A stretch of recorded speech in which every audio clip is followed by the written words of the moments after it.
I'm happy to introduce our lecturer tonight, Sarah Oppenheimer, who got her BA at Brown, her MFA at Yale, where she continues on as a critic. She was also an assistant professor there up until recently. She's exhibited in Berlin, San Diego, Pittsburgh, London, Tokyo, Basel, New York, and now Houston, we're happy to say. She's a former Guggenheim recipient and is about to leave for Rome for a year at the American Academy at Rome with a Rome Prize.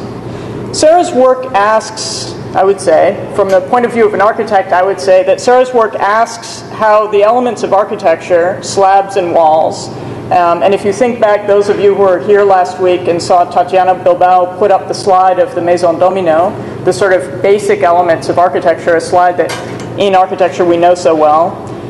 She asks how those elements can be manipulated in order to alter our perception of the world. And so you can think about how this question has been addressed in our field by architects like Peter Eisenman and his House series, and how Sarah does this in a very different way. She pierces existing spaces to create new walls, new apertures, and new perceptions. She's established, and I think we'll hear about this tonight, a typology of holes or piercings. Womble Studio should take note of her use of typology and her version of typology, creating wormholes, cinema holes, and horizon holes. Where previous Oppenheimer installations centered on the idea of holes in spaces, D17, the installation at the Rice Art Gallery, seems, I would say, to mark a shift in focus in her work. The aperture or light channel is far less prominent than the enormous white aluminum honeycomb planes that become a research subject for the effects of light radiated by their surfaces and the effect on the space. D17 creates a construction spanning the length of the gallery and crossing or uniting its typically divided spaces or rooms. It's a 65-foot needle, arrow, or rocket, whatever you want to call it, piercing the building's exterior out to Sewell Hall's front courtyard. And I think one question that the architects in the room might ask is, how does she convince clients to let her do these sorts of things? Sort of a dream world project for all of us. That she actually got the Rice Gallery to agree to. This past June, Kim Davenport, the director of the Rice Gallery, invited the School of Architecture to collaborate with Oppenheimer on a mock-up of D17 in order to explore material effects. Sarah led an intensive, I will say, 3-day workshop with 8 students, undergraduates, graduates, and recent graduates from both programs, where they created a mini version of the gallery to study effects of light on glass of differing transparencies. It was a hands-on experience that I think will have a strong effect on these students. Students also were involved with the installation of the final project, and I wanted to quote from one student's reaction to this experience. Ali Nagdali wrote that he showed up the first day to volunteer at the installation, and as he says, I'm going to channel Ali right now. I don't know if Ali's here, actually, if I'm going to channel him. Oh, there he is. I can't do your voice so well, Ali. Maybe you should say this. But I showed up on the first day and was completely blown away by the amount of preparation, coordination, and physical work it takes to create a single production, not even including the time spent designing and fabricating. I almost feel it should be part of a curriculum for art architecture students, easy for him to say since he's graduated, to volunteer or work in conjunction with an artist if it's possible, because you learn so much how to handle every type of situation that might occur during an installation. Needless to say, every part of the installation required planning, organization, and managing. Sorry to ramble, this is classic Ali, but this really was an experience that changed my perspective on art, or installation art at least, because as a spectator, it is easy to go to an opening, grab a glass of beverage, eat crackers, and critically comment on something for 30 minutes. When the whole process is taken into consideration, any critique of the project will always be coupled with admiration, because the artist plays the role of many professions, while simultaneously keeping a personal artistic agenda in mind. I think it's a very nice way of putting it, and it's something that I think is very similar to architecture. These moments of fabrication are especially important for any such insights. Sarah's work with our students exposed them to unknowns, material unknowns, perceptual unknowns, and unknown modes of practice. Trafficking and defining modes of practice in the unknown is exactly what we're all about. As Sarah herself says, if you know what you're going to get, why do it? The exhibition opens tomorrow from 5 to 7 in the Rice Gallery, and I welcome Sarah to the School of Architecture. Thank you.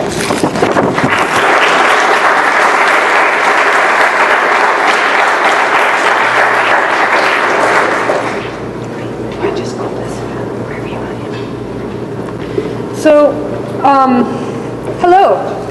I think perhaps the first thing I should say is I'm very excited by the invitation to speak here.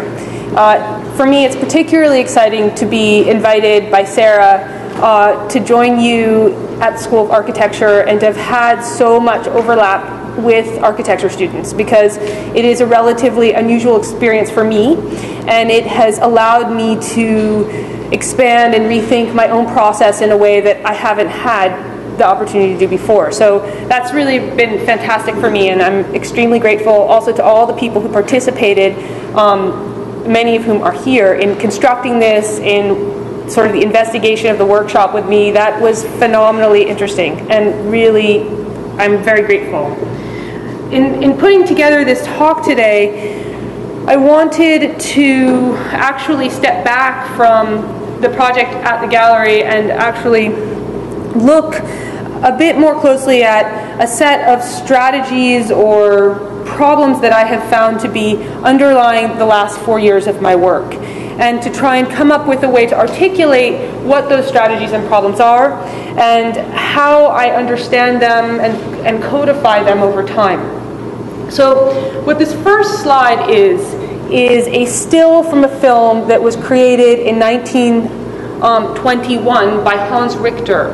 And Hans Richter, for those of you who are unfamiliar, was he was a number of things, but among them he was one of the very first experimenters in abstract film. And this film, Rhythmus 21, is a sequential animation, and the animation is abstract, and I'm going to show you 3 consecutive stills from this animation. Now, what interests me in looking at this animation, or in these 3 stills from this animation, is the sense of continuity or time that is perceived as continuous while watching those stills, or actually even more so when watching the animation itself, which is not a jumping sequence of images.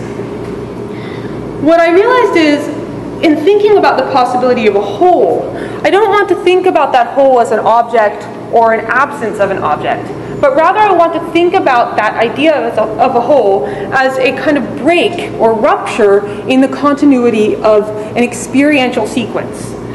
So, for example, when you suddenly jump from one image to another, you start to recognize that what you're perceiving is not necessarily what you expected.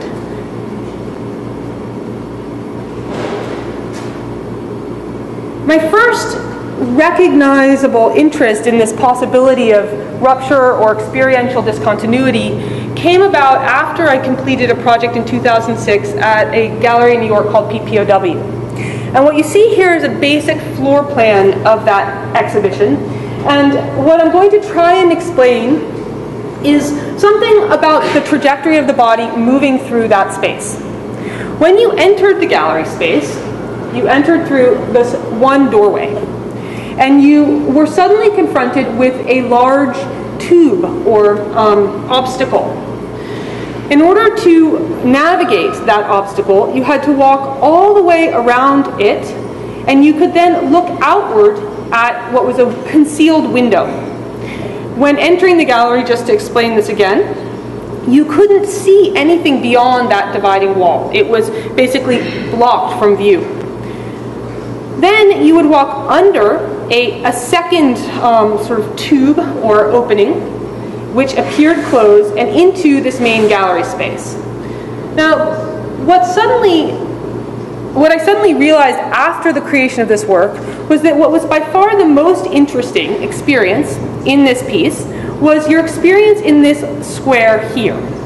And the question arose for me, why was that the most interesting experience? So I'm now going to show a set of slides which sort of pictorially illustrate the progressive sequence of walking around that installation and into this space. So you enter the space. You are confronted with large obstacle. You walk around the obstacle, and you are then in this hallway-like space, and you'll see here a cool blue light. That cool blue light is actually emanating from a window, which is behind this wall on the left of the slide. You turn your body, you can look out that window. If you continue, I'm just going to back up one slide, if you instead continue down that hall, you walk under this second opening and enter the main gallery space, where you can look through the tube that you just walked under and see into the storage space. Now, the most interesting thing about this installation, or this project in general, was this completely unexpected view into the storage space, although what you were looking at was not terribly interesting. I then began to think about why that opening or that specific view was of interest. And in thinking that through, I decided it became very important to begin to develop basically a classification system for these perceived dislocations, or these ruptures in how one would imagine a space versus what one saw. And in coming up with this classification system, I'm now sort of jumping forward quite significantly. I decided there would be three basic types, that idea of having three types allowed me a framework for thinking about different perceived and mnemonic experiences. And those types were a wormhole, cinema hole, and horizon hole. That confusion that happened when you walked around that large tube and into the space, where you suddenly had this shortcut view into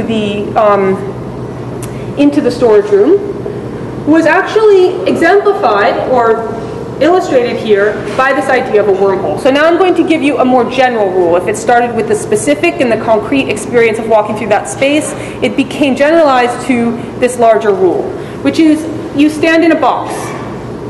You decide you're going to walk from this box to this box by way of a pre-constructed path, interior path, with no views outward. So you start here, you walk all the way around, and you end here. Bodily, you register this distance from box A to box B as quite distant. But if you create a visual shortcut between those boxes, you suddenly are creating almost a mnemonic shortcut, or a discontinuity between what you bodily perceive and what you actually are looking at in a moment of experiencing that space. This then became further developed in thinking through this possibility of a wormhole. So, for example, I decided that in order to, as clearly possible, articulate how this functioned, there were a number of variables that were laid out for me by two very important people, one being a cognitive scientist by the name of William Warren, and the other being an ecological scientist by the name of J.J. Gibson. And these basic phenomena that affected our idea of place and understanding of place were as follows. They were questions of was a ground plane continuous from one space to another space? For example, was the space that you were looking at adjacent to the space you were in? Was it visible and adjacent? Was it concealed and adjacent?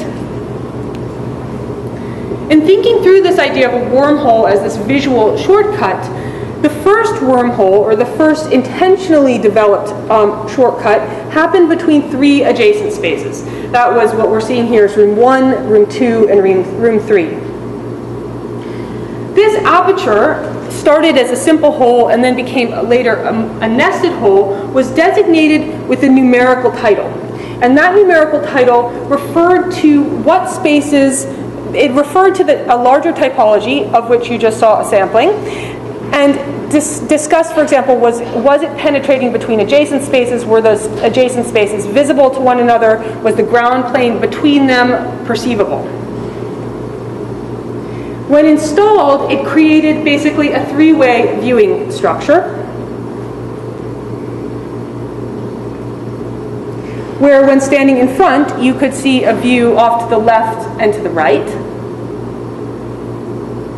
And from each of the two rooms that were not facing that frontal view, you could see only one adjacent room. Now, this piece, in this case, dealt with 3 adjacent spaces that were laterally arrayed. The very same piece was later installed in a vertically arranged space, where you had one space that was vertical and 2 adjacent spaces that were stacked. So here you had a primary gallery space, the lower room is the bathroom, and the upstairs space is the storage space.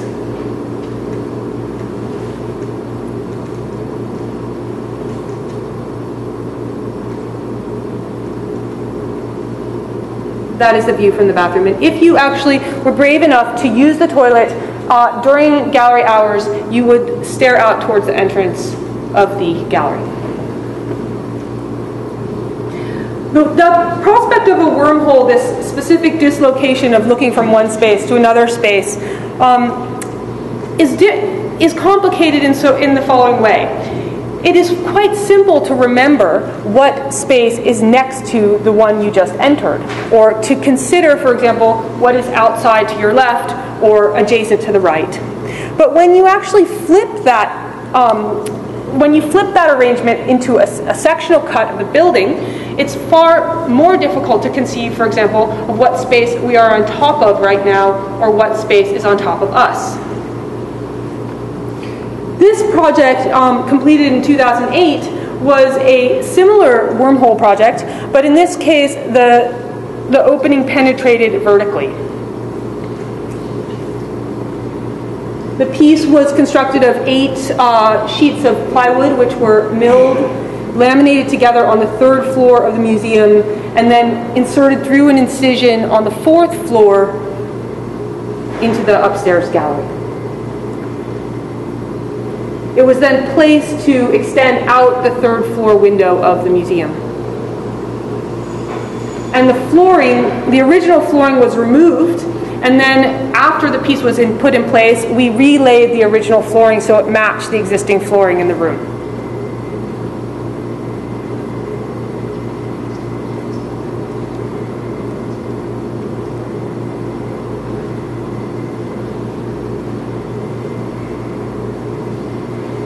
This is a view of the piece from the 3rd floor of the museum. And this is a view of the piece from the street. The next engagement I had with this problem of, I would say, types of holes or visual phenomenon that affect this experience of a discontinuity from one space to another space is what I refer to as a cinema hole. And a cinema hole has slightly different properties than a wormhole, which is there is a discontinuity, but that discontinuity is based on a different set of perceptions. Initially, this idea of discontinuity had to do with how there would be a reduction of depth perception. So if you were going to, for example, create a hole from one space into another space, you would have an experience that instead of, let's say, for example, we are all looking into that illuminated room over there. Instead of imagining that as, say, 45 to 50 feet away from us, if we were to suddenly experience that as very close to us, let's say 2 or 3 feet away from us, there would be a very different kind of dislocation than if we suddenly were able to see into the space beneath us. That idea of transforming opening from a hole into a projected image is what I then called a cinema hole. And there were certain geometrical constraints that lent themselves more to that experience. So, for example, what you see here is a diagram that is as follows. This arrow indicates the body of the moving viewer walking along a wall surface. If you have an opening on one side that is an extended vertical, and another opening on the far side of, let's say, a wall that is an extended horizontal, as the body walks across that surface, they will experience an aspect ratio of the opening that stays stable for a longer period of time. So let me be more concrete and try to explain a bit more what I'm talking about. This is what was inserted later into a boundary wall between an interior museum space and an exterior sort of bucolic landscape. The thing to notice here is that there's an elongated horizontal and an elongated vertical element. When you stood directly in front of the piece, the aspect ratio of the opening was more or less a square, not counting for visual distortion. If you stood at a steep angle to the piece, you started to see the actual curvature, the interior geometry of the form.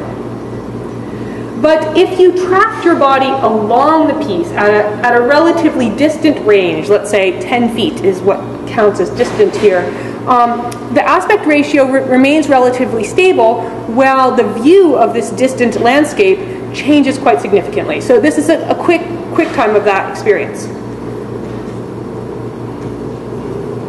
Possibly. We may have lost the quick time. But here's what you should imagine happening. The exterior stays more or less the same, but what you are looking at as you move across it, or what is framed in the center of that hole, changes. This idea of a cinema hole became expanded from this possibility of a reduction in depth of field, or the transformation of something that looks far to something that looks like it's projected on a surface, to something a bit more involved. I started to become interested in understanding the body as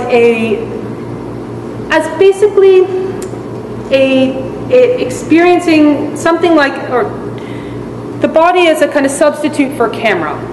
And in doing that, or in the context of this project, I actually started to look very, very closely at the Richter film and think, what if this receding square was not actually a changing, moving image that was projected on a screen, but instead was a descriptive representation of how the body saw things as they moved closer or farther away from them. I was asked to do a project at the St. Louis Art Museum, and I was asked to do a project in a room. This is often the case. They say, please put your project here. And the question that I had was, how could you take the constraints of having to do something in a room and actually ricochet those constraints outward, so that what you were actually speaking to was a relayed set of views across the entire floor of the museum. So here what we have is the room and a sight line across that floor of the museum. There were works of art that were immobile, curated throughout this area, and then there were works of art that I actually selected and placed within the room. For example, here along this wall was a large Gerhard Richter gray mirror, for those of you who are familiar with it. For those of you who are not, it's like basically a very grayed out wall of mirror on this large wall. And there was a series of paintings that actually stood in other rooms that then were mirrored by selections of work that were placed in the room that I was asked to do a project in. I set up the views through that space as modeled on different types of camera shots. So in this instance, we have a body that's moving towards what was a constructed wall inside the space, a set of nested apertures that looked at a work of art distant to the room, which was a painting called Keith by Chuck Close. As the body moved closer to the aperture, the view through each aperture, or these nested apertures, changed. So this is now a photographic representation of that movement of the body.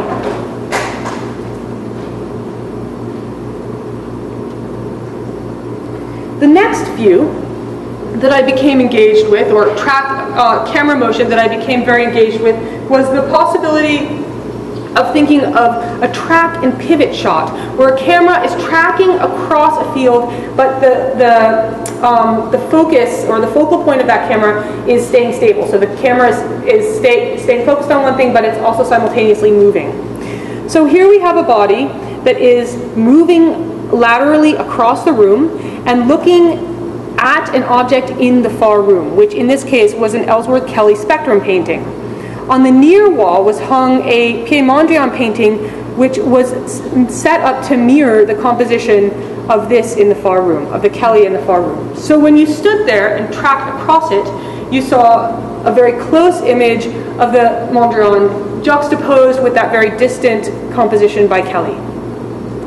The spatial register, or the spatial dislocation of that experience, was heightened when other people occupied that space. because it basically broke down the possibility of understanding that simultaneity or the flatness of a Mondrian image. My engagement with possible editing techniques then became a bit more complex, and I'm going to show a very short section of a film by an artist by the name of Ernie Gear, who was an early, I suppose you could say, structuralist filmmaker, but I don't want to do him the disservice of too readily classifying his work. I think he was an early experimental filmmaker. And I found what was most interesting, maybe I'll show it for a moment, but I think what's interesting to think about here is how he is able to use a kind of architectural structure to dislocate and simultaneously show multiple views of a object or motion.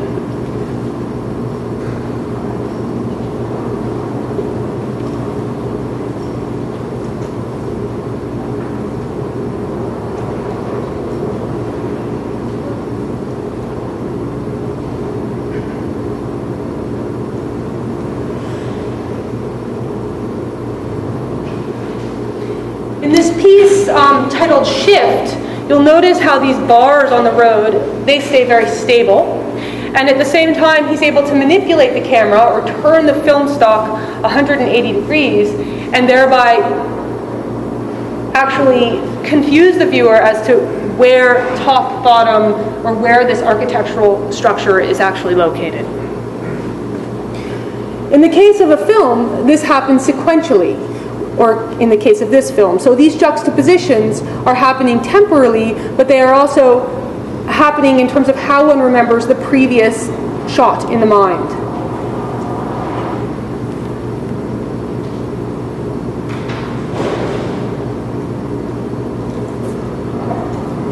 And actually, perhaps I should quit that, and we're going to get soundtrack from Ernie Gear.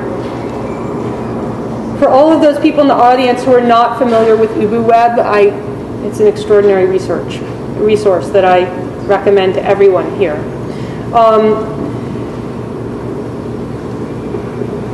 I wanted not to think of it as a temporal dislocation, but as a spatial dislocation, so that rather than showing this kind of stable frame, which in the case of Gear are these two bands, with a shift over time of what is upright and what is in reverse, I wanted to keep a stable frame, but in fact shift that view as a two-frame situation. So here what we have is a diagram of looking at two figures from two sides simultaneously. In order to do that, I created an opening in a wall plane as follows. This is showing up as a bit dim here, but I will try to decipher this slide. This is a person, and these two thick white bands indicate mirrors. What you have is a person can look directly through an open hole, or they can look through what is basically a very simple periscope structure below, which means that there is an inversion between what is seen as above and what is seen as below. So, for example, from a distance, because of the line of sight and the angle of vision, from a distance it will look like a double image. But when one gets closer to the image, it starts to invert. So this center line is a hole directly through that wall plane, and the top section is a reflection. And what you are seeing is the top of a periscope, which is reflecting below these individuals here at their legs beneath. Here we have a close-up. That is the lower mirror, and that is the hole directly through the wall plane. And this is closer still. This idea of a periscope then expanded the typology somewhat. Specifically, it started to include variables like how many mirrors, how many openings per module of periscope, what was the total number of openings, and was it a reflected condition? The first piece that you saw then led to a kind of elaboration of this set of adjacencies. So rather than understand this as simply one side of the wall and the other side of the wall, that we suddenly had a shift in elevation. So here we have a lower figure, again looking directly through the hole. I'm losing my cursor. Directly through the hole at someone at the wall beyond. And we also have a lower opening. The person is looking at the lower opening and now seeing someone in an upstairs room.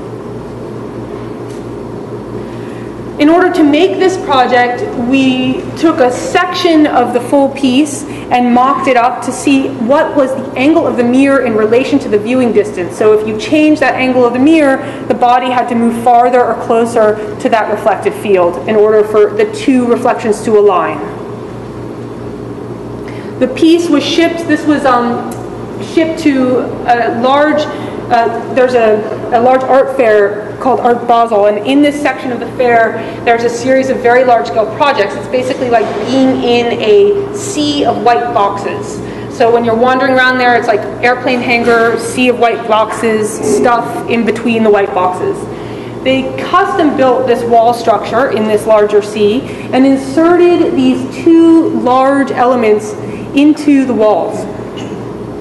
Then there was an elongated element. This is the back side of the same piece. You'll notice it's sort of mirror space. All the spaces start to look the same. There was a long adjoining element that spanned the two sides. And the cavity inside the wall was basically a large vertical cavity. This is looking through the hole from the far side, directly through this single opening. And this is what became later the upstairs room. And this gentleman here is standing on top of the tube or the opening we just saw. So when you approach the piece, there were three spaces. You saw the exterior, which looked like two holes. There was an upstairs. You walk up these scaffolding steps here. And there was another side, a far side to the piece. That is the far side of the piece. That is the upstairs. And this is the piece inhabited. So these people are now able to look out above, out on the other sea of white cubes. They can look down at the people below. And from far below, when you're standing in front of the piece, if you were looking straight through to the other side, you're seeing the gentleman with the small floating head. And if you're looking upstairs, you're looking in the dimmer opening below at the people crouched down. Or if they're standing, you have a very intimate glimpse of their lower body. That brings me to what I have now consider at this point the third type of hole, which I refer to as a horizon hole. And the reason I call it the horizon hole is largely because it has to do with our perception of verticality and horizontality, or our orientation to the horizon. This initial investigation was based on basically altering the shape of this framed opening. And it grew out of these tests done in the 50s called the rod and frame tests, in which test subjects were asked to place this rod parallel to the edge of a frame. Parallel to the edge of the frame. And the frame initially was placed in a true vertical and true horizontal position in space. People had no problem doing that. But when the frame was rotated, people were suddenly very disoriented, and they could not locate that true vertical position anymore with the rod. It also was based on an idea that was first put forward by J.J. Gibson, who I was just speaking at length with Sarah about, who came up with this concept called an occluding edge. And the occluding edge is diagrammed here. This is a diagram from his text of a body moving through a space, down a hallway space. We're looking in a plan view, although it wouldn't necessarily have to be. And they're walking along here, and suddenly you'll notice that their cone of vision expands and is affected significantly by their relation to this corner and this corner, to the occluding edge. So I started with this very simple extended vertical, extended horizontal opening. And I rotated that opening 45 degrees.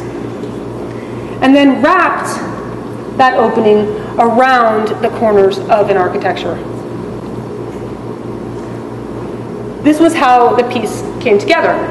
It was constructed in two parts. And the challenge of the piece was generating a large cantilever through this larger structure. So these braces were set in place to prevent the piece from falling in on itself. This was also constructed in a sea of white cubes in London, and they basically, the people who built out this is at Frieze Art Fair, the people who built out that fair built specifically this kind of white cube receptacle for this project. And the piece was then shipped and inserted into that space, and then seamlessly clad like all the other sea of white boxes and finished. So when you stood in front of that piece, you had this true trapezoid, or with the exception of some kind of visual distortion. And as you moved around it, the occluding edge changed radically. So there was no surface on this piece that had a vertical or horizontal, a true vertical or horizontal condition, except the edge, or where the skin of the interior opening contacted the exterior wall. And this is from the far side of that piece.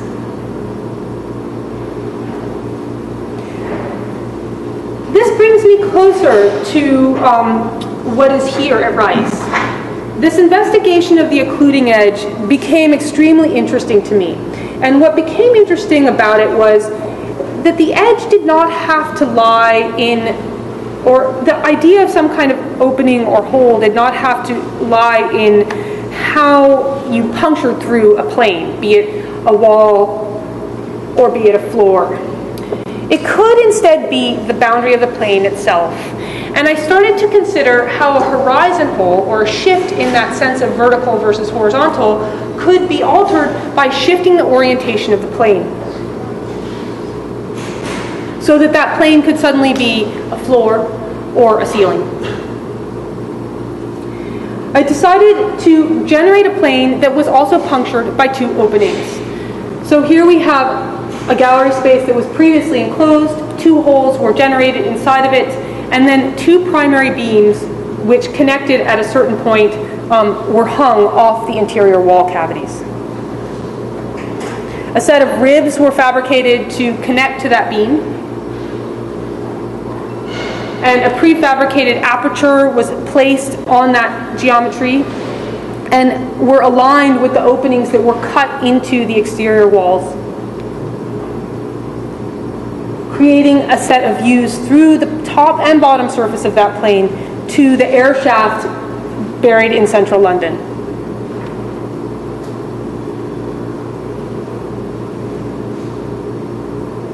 The props are in place because the skin actually generated a significant amount of structural support for this piece. So the skin only, the props were only removed after the piece was fully clad. And this point at the bottom, while it looks like it's a load-bearing point on the piece, was actually cantilevered off this beam deeper in the space.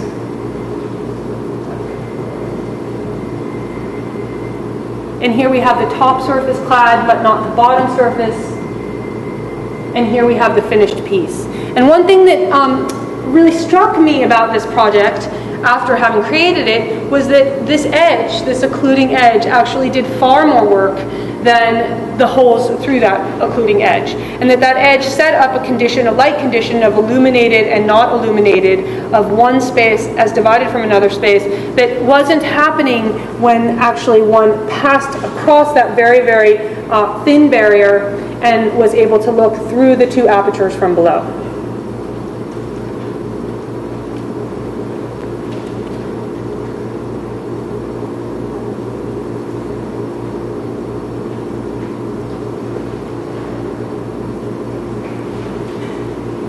And that is this very strange air shaft buried between buildings in central London. So the occluding edge has become an extremely interesting way to think about dislocation or discontinuity in experience of space. And also a way of thinking about creating a hole or an absence where that doesn't involve simply kind of cutting out a section of a larger plane.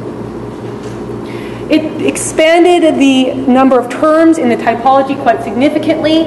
It had suddenly the position of the body in relation to the plane became extremely important because it wasn't as obviously either purely frontal or purely above or below the body. It also then changed the relationship of the viewer to the frame. The viewer, because of that slant, the viewer could then suddenly enter that frame or partially enter that frame, either from the upper half of the body or the lower half of the body. I became increasingly interested in how one could disassemble that opaque plane. So in June, I began a project that was focusing on how, if you think of these two sides of the plane as having these sort of articulated openings, you could in fact remove much of the framing element and still maintain a kind of discrete interior and discrete exterior. This would allow the body to not be constrained by that position of the plane. So the body could then actually walk around or through what was previously a barrier.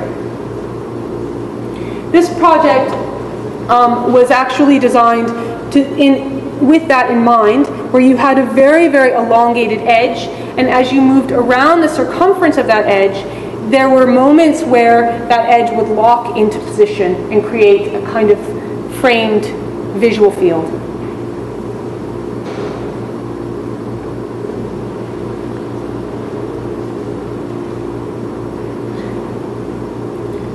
And that brings us to here, to Rice, and to the really extraordinary experience of installing a piece here. So, having come recently from this problem of an occluding edge and trying to dissolve this plane, by being presented with the space of Rice Gallery, I had an entirely new and unique idea of how one would possibly penetrate what was no longer a visual, but very strongly a physical barrier. And that was the barrier of the glass wall. The glass wall posed a really exciting problem. And the problem of the glass wall, it seemed to me, had to do actually with light transmission, because suddenly that barrier became totally an open field, and yet when it wasn't open, or when it was reflective or no longer truly transparent, which actually probably is never truly transparent, we didn't notice it. It became just sort of visual noise across that larger field. I was interested in creating a second light condition within that centered light condition, so that if you had one glass field that created a light gradient, could you insert something that would shift that light gradient across the surface? The Rice Gallery is set up in such a way that you actually have two very, very prominent glass planes. This is the building exterior, this is the lobby space, and this is the building interior, or the gallery interior. This space here is a very darkly tinted glass, or is actually probably not very, but it is tinted gray glass.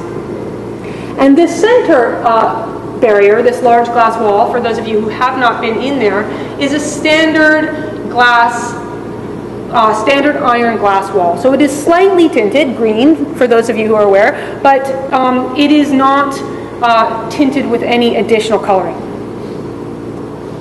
This sets up a very staggered light gradient from exterior to interior, where you have a very brilliant, cool light at the outside and a very warm and darker light on the deep recessed space gallery. The School of Architecture, many of you participated in this event, was kind enough to work with me and with the art gallery to start investigating how those barriers of glass actually worked. So could we have a very, very saturated exterior light? Could we have a very saturated interior light? The gallery and architecture school purchased very large pieces of glass, which were identical to the gallery glass, and placed those sheets of glass within this sort of laboratory space, where we actually staged lighting conditions within each models, one could say, of the exterior, the gallery, and the lobby. We then took a series of staged pictures where students studied, alongside myself, we all studied the reflectivity and transparency of each zone within that space.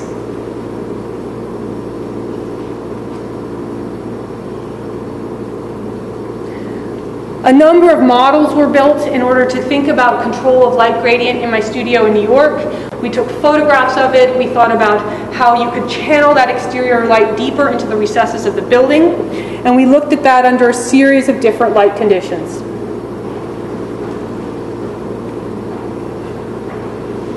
The second inserted gradient then happened at the arch or through that dark glass and allowed a brighter light to actually penetrate from the exterior space into the recessed gallery space.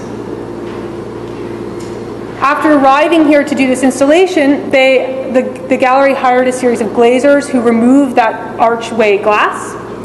This is a brief film of that, hopefully. It looks like the films aren't really working. This is a brief, quick time. It's actually really remarkable that Josh Fisher from the gallery made of the glass being deinstalled, but it is not seeming to load. You'll have to come over and see for yourself. By removing that glass, what happened was a lighter section or gradient was inserted into the larger glass and contacted the second glazing here at a certain height. When viewing that glazing or this isolated gradient from a certain position, you see a reflected view outside which mirrors the view deep in the gallery recesses. And at night, this is an inverted condition where now suddenly this exterior wall goes from being a hypered mirror wall to an extraordinarily transparent one. And that's it. I'm happy to answer questions that you might have.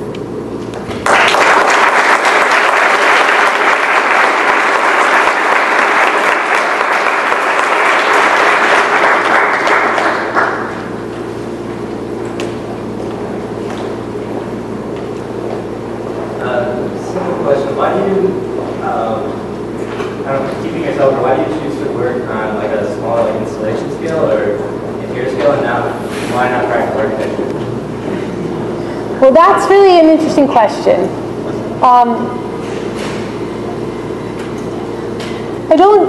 I think it has to do with the trajectory of my life, probably, mostly, and my interests and how those interests have intersected with the world.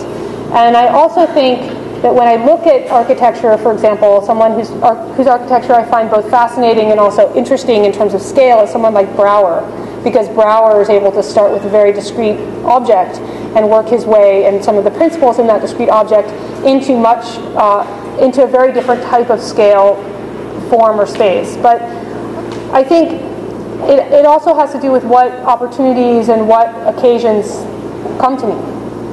I don't think I ever considered being an architect until far more recently in my life.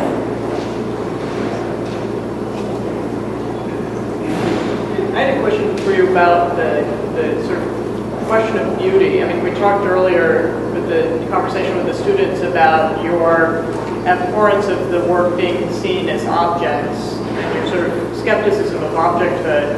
But you know, when you see the work in the gallery, this piece, or when you look at your slides, there's such an exquisiteness. I mean, they're incredibly beautiful objects and experiences. And where do you position the debate over beauty within the art world? Where do you position your own work within that discussion?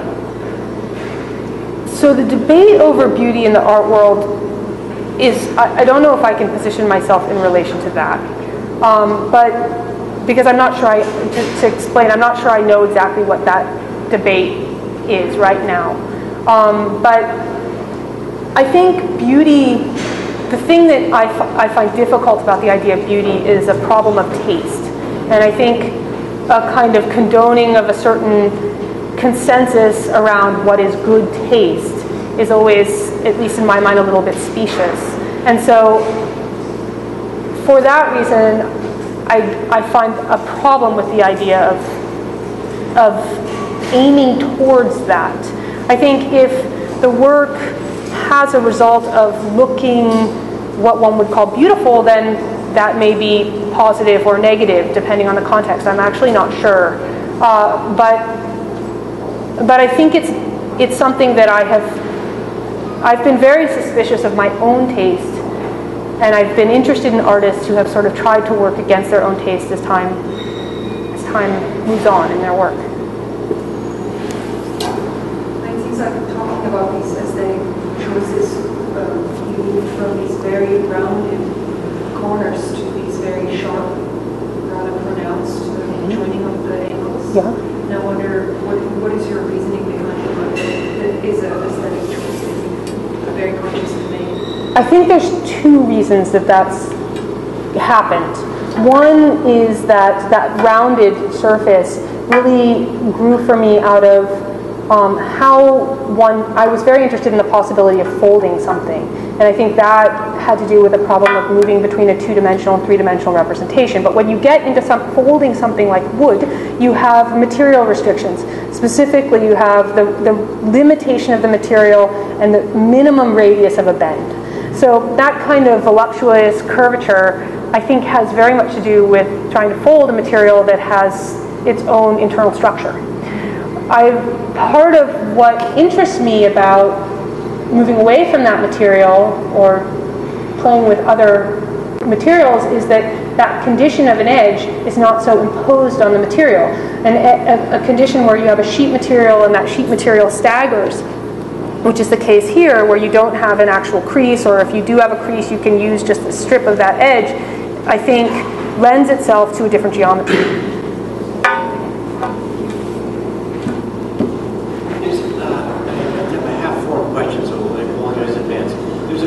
Glancing relationship in the work to something else. In other words, you produce an object that produces an awareness of something slightly outside or beyond that object in some way. I think that's kind of interesting because there obviously are moments in art when the object is the focus and other moments when no object is the focus. It's a little more tangled up. My question has to do with what you would like to glance us toward. In other words, if you could put these anywhere, we're looking at pieces that tend to be in galleries. If you could put them anywhere or in some context, what would you like us to be glanced toward? I think I have a tendency towards enjoying friction, or in different ways, but like enjoying a kind of social friction. And I think it's not so much what one looks at, but it's the relationship of where one's looking from to where one is looking out or at.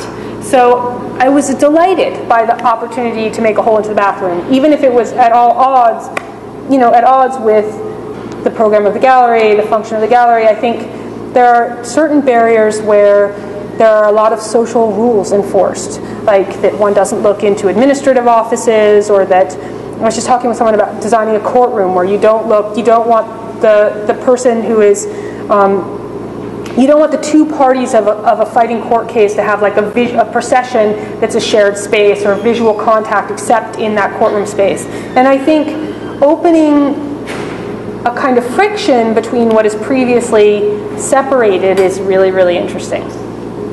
And a gallery space has limitations in doing that.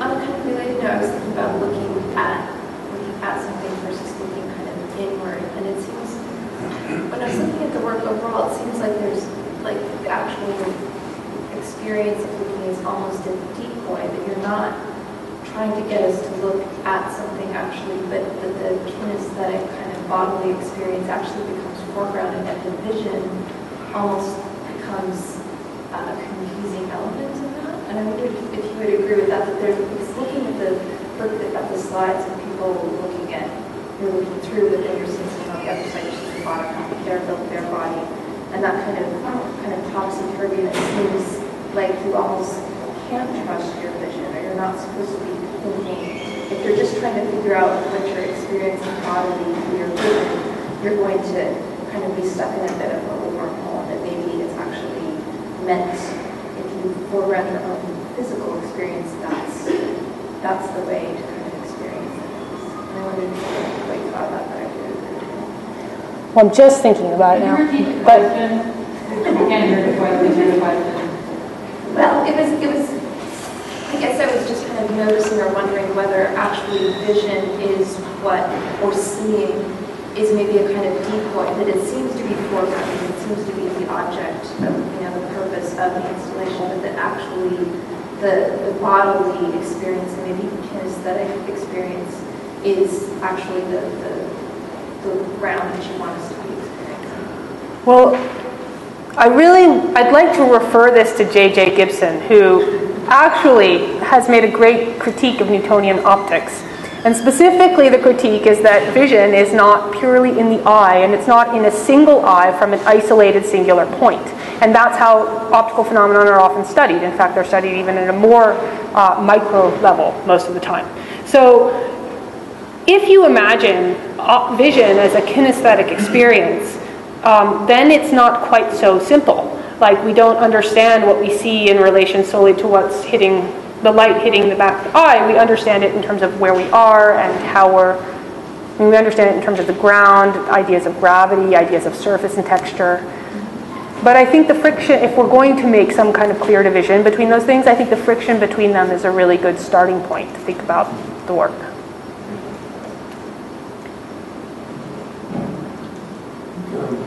It's really impressed by the movement of your work and how you're continually evolving the project under an umbrella of media. Has there been any difficulty as a young artist kind of shifting from poles to planes, or is it pressure to stick with sort of a similar aesthetic project? Are galleries contacting you and saying we need poles versus planes, or is there a difficulty for you, or do you find pressure to stick to a project like that? Well, I think unfortunately, and maybe not unfortunately, like art is a terribly constrained field in its market dependence. And I think I definitely have felt very challenged by the demands of that, as not insofar as like we want a whole, but that there is a sense that you are expected to kind of have something that is stable and you constantly reproduce that thing. And that, I think, is largely because of a market, even if it isn't immediately a market demand.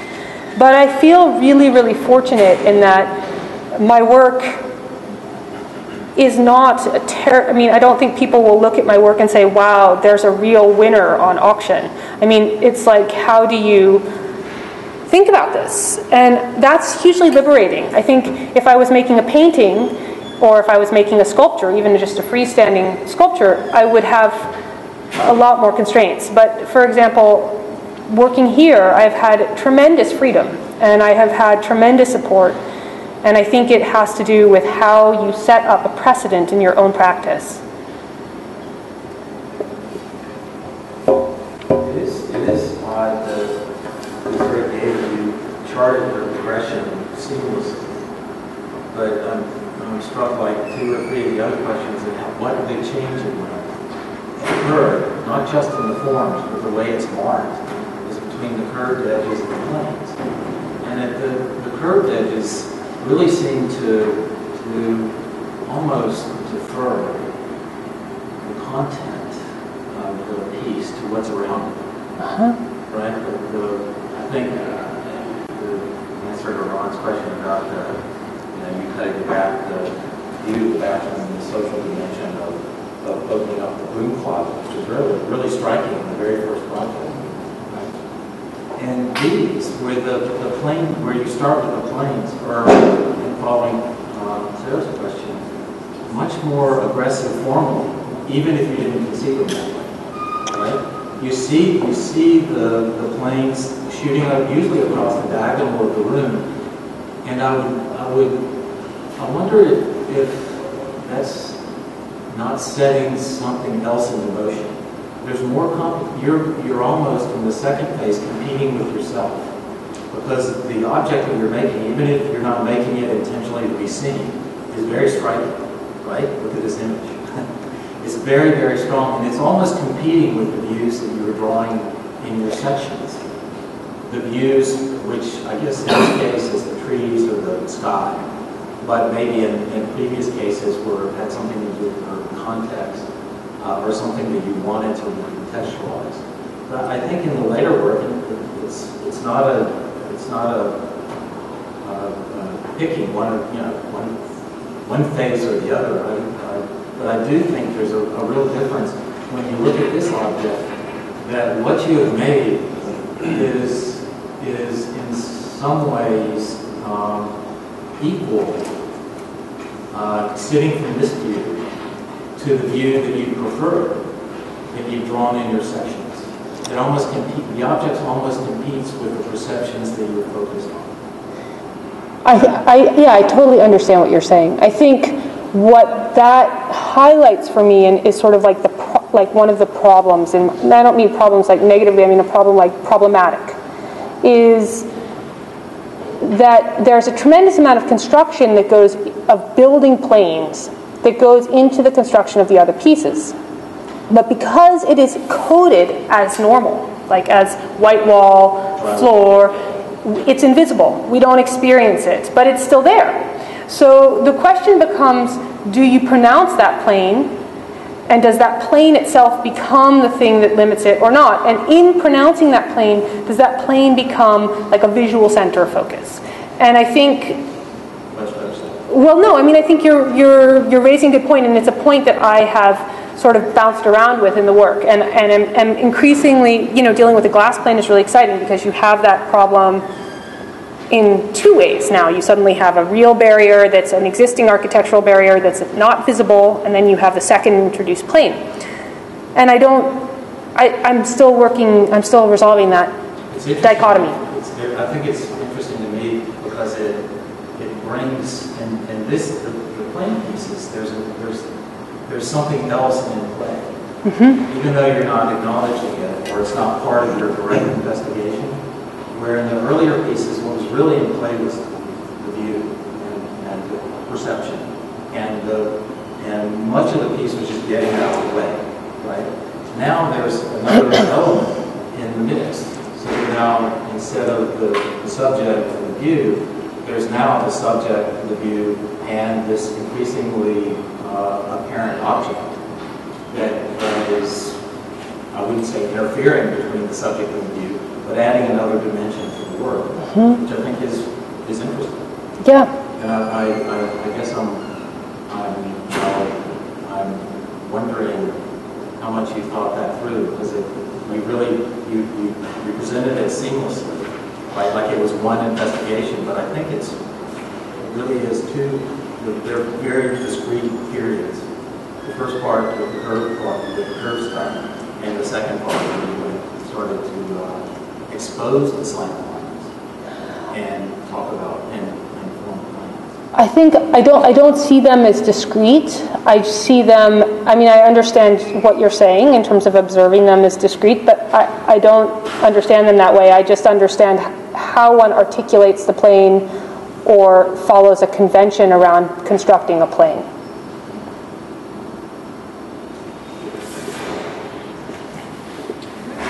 And then it would seem that that's also a question of site specificity too, right? Because when you talked about these fields, like these endless fields of white cubes, I'm assuming that they're not all created by you, right?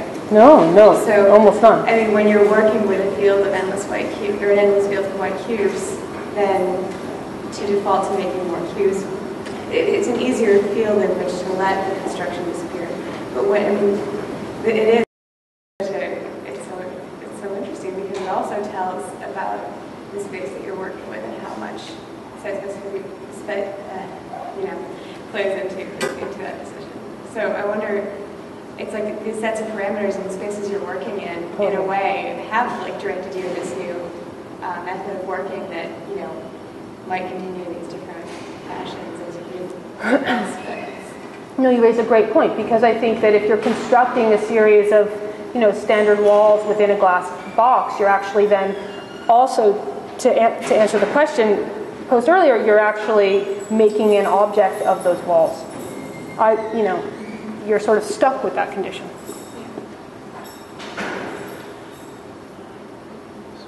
I'm curious as to why we haven't been presented with the view of this most printed installation that you would have. I mean, you showed us the viewpoint from every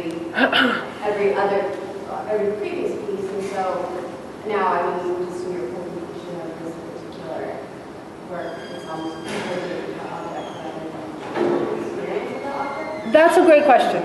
So the selection of this slide was really a very last-minute selection, and I was actually thinking I might not present the piece visually in photographic form at all. But those views, it seems very important to me, at least in the context of being here and being, 100 yards away, that we would be able to actually go look at it rather than have that then a secondary representation of it. So on that note, tomorrow, everyone should go to the opening. Thank you very much.